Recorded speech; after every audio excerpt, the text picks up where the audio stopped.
Greetings, everyone. This is Tony Holowitz, and I had a customer of Act contact me because they wanted to know what browse-only mode is with Act software.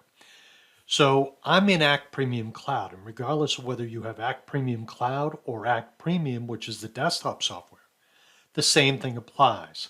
But what is unique about this software is subscription-based.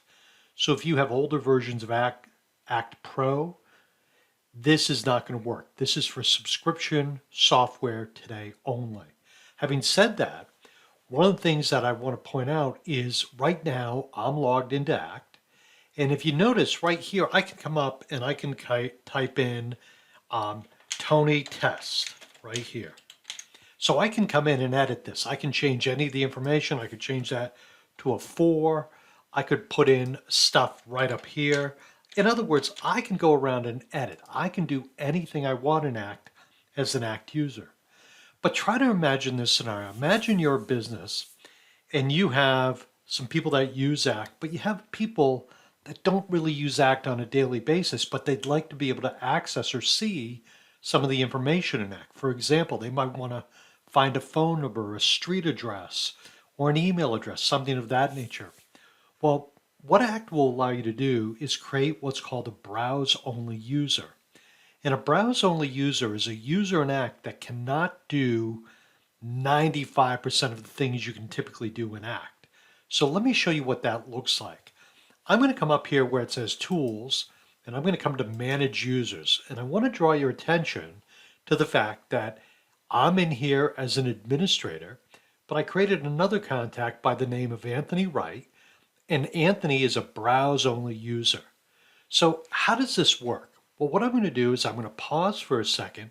I'm going to log out of Act and come back in as Anthony Wright, and I'm going to click Close. So now I have logged into Act as Anthony Wright, and you'll observe right up here is my name. Now, I can't do anything. When I click in these fields to try to type something, I cannot click into any of these fields. There are a few things I can do. For example, if I want, I can go up and click on email to send this contact an email. I can also write a letter.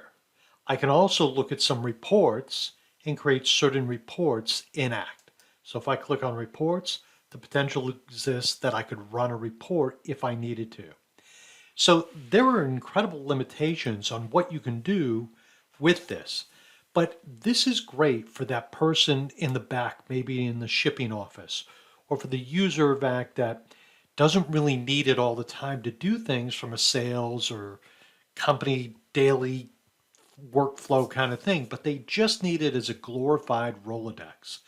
Well, you can have up to 10 browse-only users. It's one of the features when you are an Act subscriber. So it just helps you alleviate some of the expense of Act for people that might need the data in Act, but you don't need to spend the money on a subscription for those individuals. And you can have up to 10 browse-only users. And that could be a substantial savings if you're thinking about using Act. So that's what browse-only mode is in Act. And it's something that I think just makes it a more valuable product when you're considering subscribing to Act. Okay, my friends, you have a great day. Thank you so very much. Be well. Bye now.